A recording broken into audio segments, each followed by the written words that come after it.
હાલો મિત્રો, પાછલા પાઠમાં આપણે જોયું કે કેવી રીતે ભક્ત રમેશ પર મુશ્કેલીઓનો પહાડ તૂટી પડ્યો હતો. ગરીબી, બીમારી અને દુર્ભાગ્ય તેને તોડી નાખ્યો હતો. પરંતુ એક વસ્તુ એવી હતી જે ક્યારેય તૂટી નહોતી: માં ચામુંડા ઉપરનો અડંગ વિશ્વાસ. પાઠ 5માં આપણે જોઈશું કે કેવી રીતે માતાજી પોતાના સાચા ભક્તની શૈલી અને સૌથી મોટી પરીક્ષા લે છે અને અંતે તે રીતે ચમત્કાર થાય છે. ભક્તની શૈલી કઠિન પરીક્ષા. એક દિવસ સવારે રમેશ મંદિરમાં જઈને માતાજીના ચરણોમાં માથું ટેકાવ્યું. આંખોમાં આંસુ હતા અને દિલમાં એક જ પ્રાર્થના હતી: હે માં ચામુંડા, મારી પાસે હવે કંઈ રહ્યું નથી, પણ તમારું નામ અને તમારો વિશ્વાસ મારી પાસે છે. મંદિરના પૂજારી રમેશને જોઈ બોલ્યા: બેટા, તું રોજ આવે છે અને માતાજીની આરાધના કરે છે, પરંતુ તારા જીવનમાં હજુ સુધી બદલાવ કેમ નથી આવ્યો? રમેશ શાંતિથી બોલ્યો: માતા મારી પરીક્ષા લઈ રહી છે અને મને વિશ્વાસ છે કે એક દિવસ જરૂર ચમત્કાર થશે. પૂજારીજીને રમેશની આસ્થા જોઈને આશ્ચર્ય થયું. અચાનક આવેલું મોટું દુઃખ. થોડા દિવસ પછી રમેશના જીવનમાં વધુ એક મોટું દુઃખ આવ્યું. તેની નાની ખેતી હતી, એ જ તેની આવકનો એકમાત્ર આધાર હતો. પરંતુ એ વર્ષે ભારે વાવાઝોડું આવ્યું અને આખી પાક બરબાદ થઈ ગયો. ગામના લોકો કહેવા લાગ્યા: રમેશ હવે શું કરશે? હવે તો તું સંપૂર્ણ બરબાદ થઈ ગયો છો. પરંતુ રમેશના ચહેરા પર ડર નહોતો. તે માત્ર એટલું બોલ્યો: માં ચામુંડા છે ને, તેઓ મારી સાથે છે.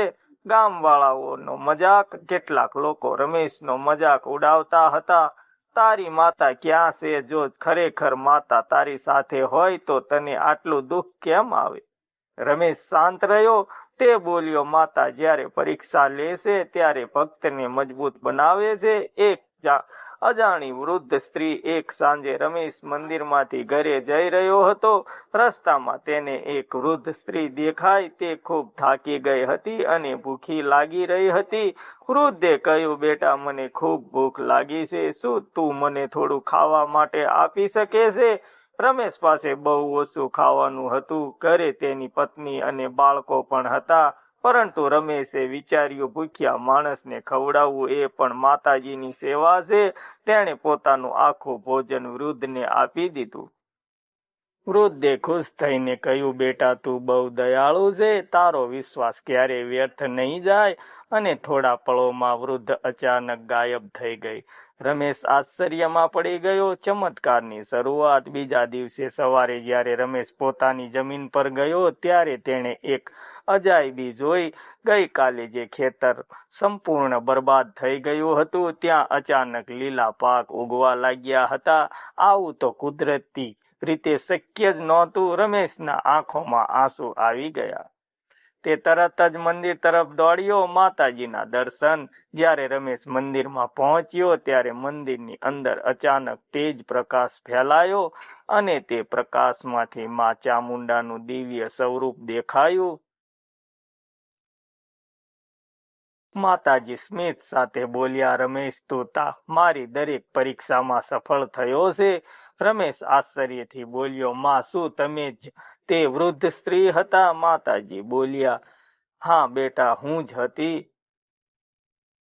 હું જોવું માંગતી હતી કે તું પોતાની ભૂખ કરતાં પણ બીજા માણસની ભૂખને મહત્વ આપે છે કે નહીં. માતાજીનો આશીર્વાદ. માતાજી આગળ બોલ્યા: તારા વિશ્વાસ, દયા અને ભક્તિથી હું ખૂબ પ્રસન્ન છું.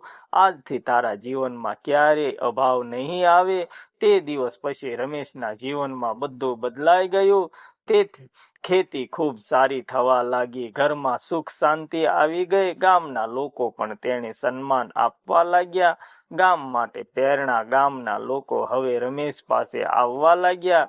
એક વ્યક્તિએ પૂછ્યું: રમેશ, તારા જીવનમાં આટલો મોટો બદલાવ કેવી રીતે આવ્યો? રમેશ સ્મિત સાથે બોલ્યો: માત્ર એક જ કારણ છે, માં ચામુંડા ઉપરનો અડંગ વિશ્વાસ. વાર્તાનો સંદેશ. આ કથા આપણને શીખવે છે: સાચી ભક્તિ ક્યારેય સ્વાર્થ નથી હોતા. માતાજી ભક્તોની પરીક્ષા લે છે, પરંતુ તેમને ક્યારેય છોડતા નથી. દયા અને સારા કર્મો હંમેશા ફળ આપે છે.